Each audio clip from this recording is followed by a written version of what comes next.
Thank you for tuning in to my channel. Thanks for clicking. I really truly appreciate it. Yeah,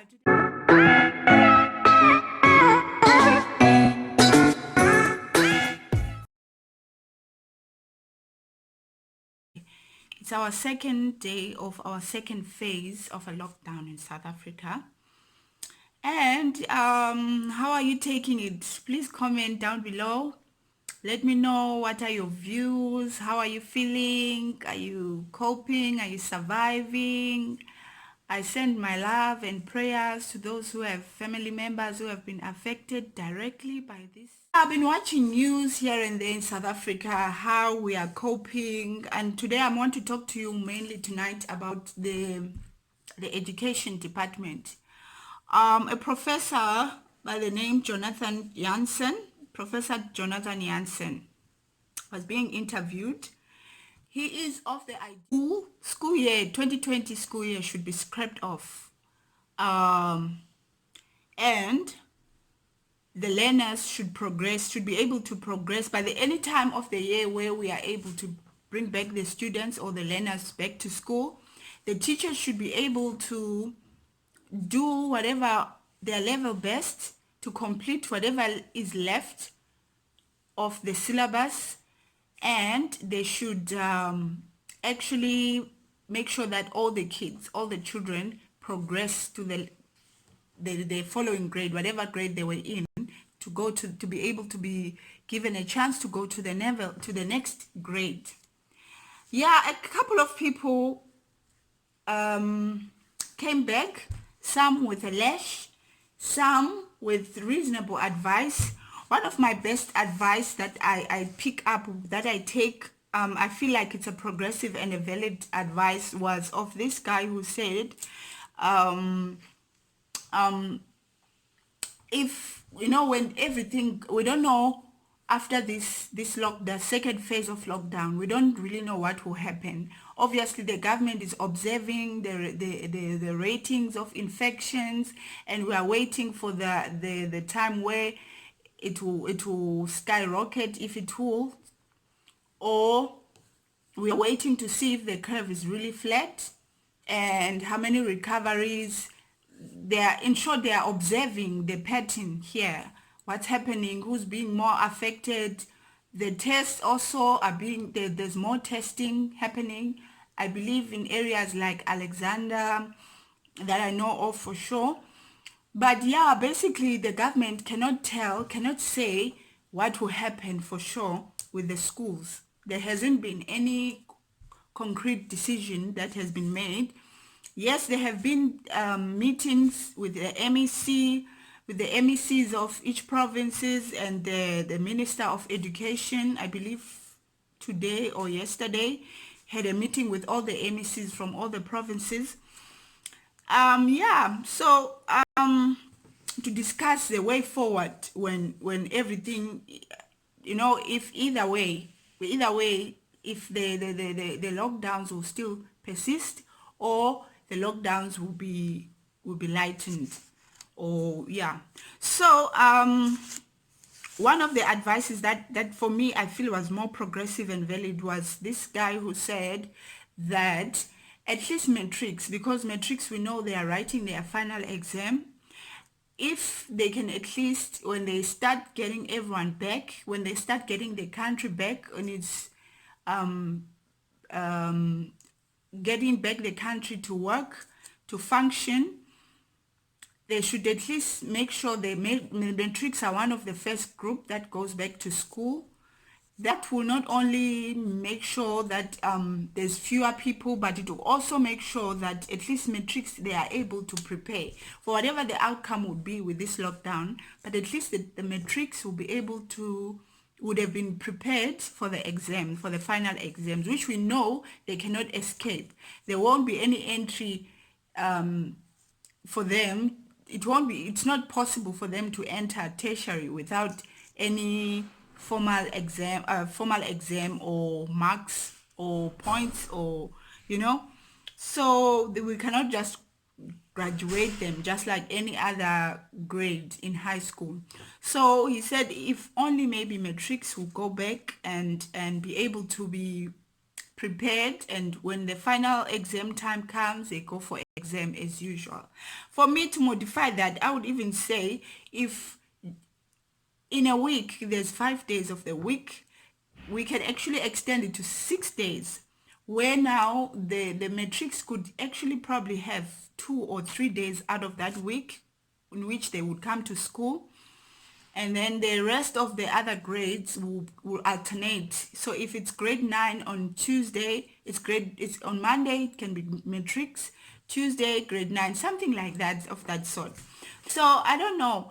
Yeah, and the other point I wanted to I picked up from the news was many parents actually are very concerned about how much they'll be paying for this year for school fees.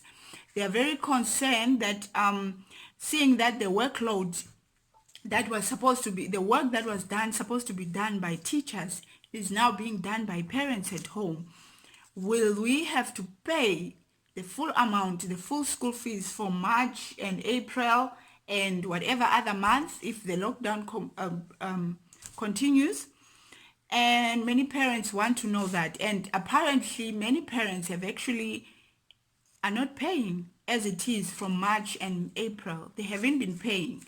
So Barry, what's his name? Barry is Barry Bateman. I'm not sure what he is, but he was commenting about this. What he pointed out, which for me sounds like a valid point, is that this might not directly affect the public school teachers, but it does affect those schools who are being paid by the what do you call this group, the board in schools. So if for example teachers who are being paid by the school through the school fees that is collected every month, it's not going to be a good deal for them if parents decide not to pay. But otherwise, he said there's a legal obligation for every parent to pay their school fees. So yeah, I don't know what you think as a parent, if it's a fair deal. Let's say this lockdown goes on up to, as speculated, it goes up to Easter. And he also mentioned that they, as teachers, the teachers are doing work behind the scenes. They're the ones who are sending assignments to children, preparing assignments and sending to children via email and all that. So they are working. Indeed, they are working. So they do deserve this. The parents must still pay. Another point for me that stood out as a parent who's got 3 children going to school, I'm concerned because not every child is able. My kids at the moment, I'm being assisted by these online tutoring provisions that the government, part of them have been made by government, but I'm also able to know venture into other new ones that are there, homeschooling assistance that is there online.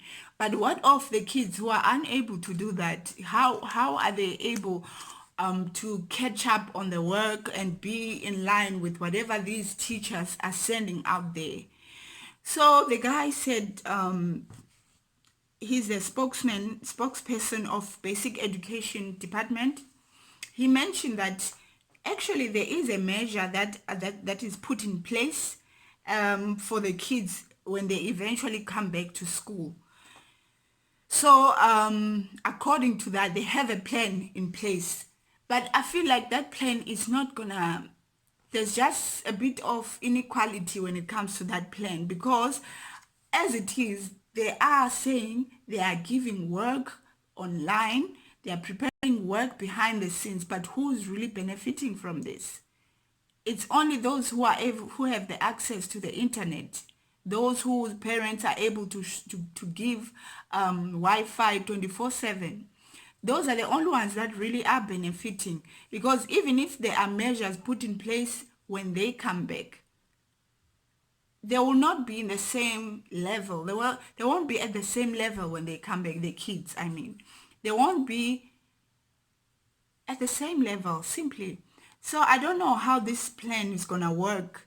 At the same time, with Professor Janssen, Jonathan Janssen, he also mentioned that when the kids do come back, he feels his point is that teachers shouldn't be under pressure to take on the work as from March up to, because we don't know really when they are coming back. So if the kids happen to come back to go back to school, let's say in August or September, the teachers shouldn't be made to complete the whole curriculum of this year.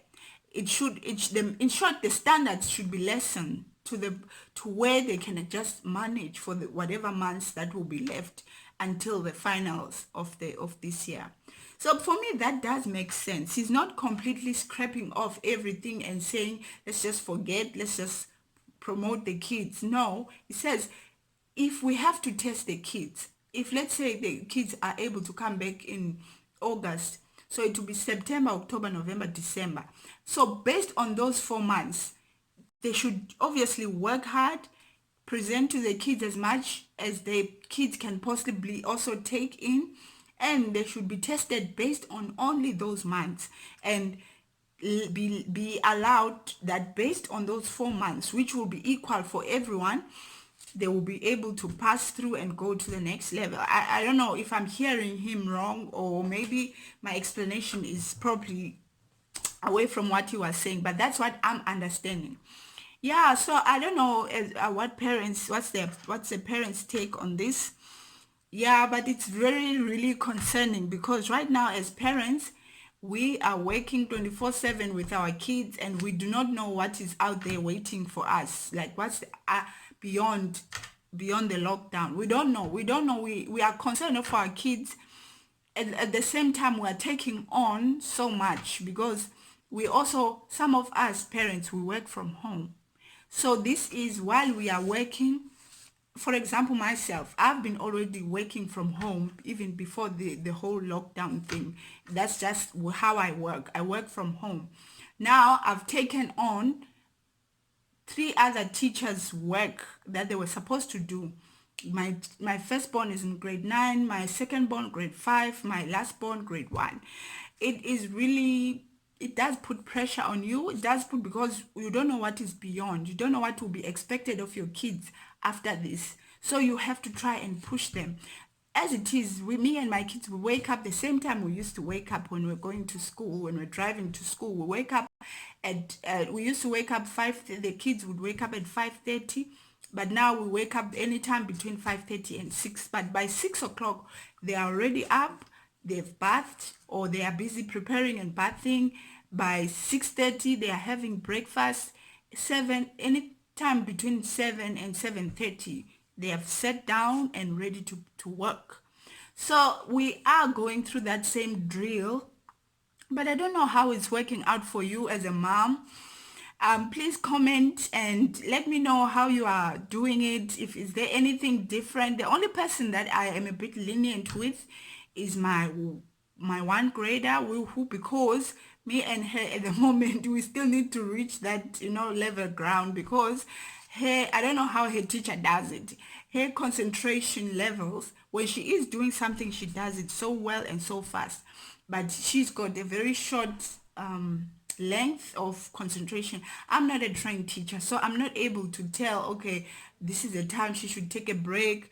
But we often clash, because at the time where I need to just finish and do something with her, that's the time her levels of concentration have gone down and she's already focusing on something else. So if anyone has an advice on that one, how you are able to keep your grade 1, grade R, grade 2 concentrating, please let me know. So at this point in time, I'm more lenient with her. I give her breaks as often as possible. I do one activity and we take a break. I'm able to cope like that. So I don't know how you are coping. You can leave a comment down below. You can advise where you can advise and share your experience with this lockdown and your experience teaching your kids, how it's working out for you. Yeah, and you can actually share even the mimes. I've seen my mother shared one mime where she was telling me, she actually told me about it, that this parent was telling teachers, don't worry about it, we are doing well. In the meantime, she's written on the wall, 6 plus 6 is 66 equals 66. 2 plus 0 equals 20. So there are such funny mimes like that, because obviously we know that some parents aren't that much educated. I know how I myself kind of struggle to assist my grade 9. I not really struggle, but I have to, because with her maths and stuff like that. So but thank God I'm able to have Wi-Fi. I'm able to refer and check things, and make sure that whatever I'm assisting her with, it's accurate, and there are these online teachers that are there giving them work as usual. So I don't know. Let me know, share with me, and yeah, let's share with each other's experiences as teachers, mom teachers that we find ourselves in. And another point, I actually had planned to homeschool my kids maybe like next year, as from next year. And so it's something that I was busy dilly-dallying with, trying to see which school is the best and all that.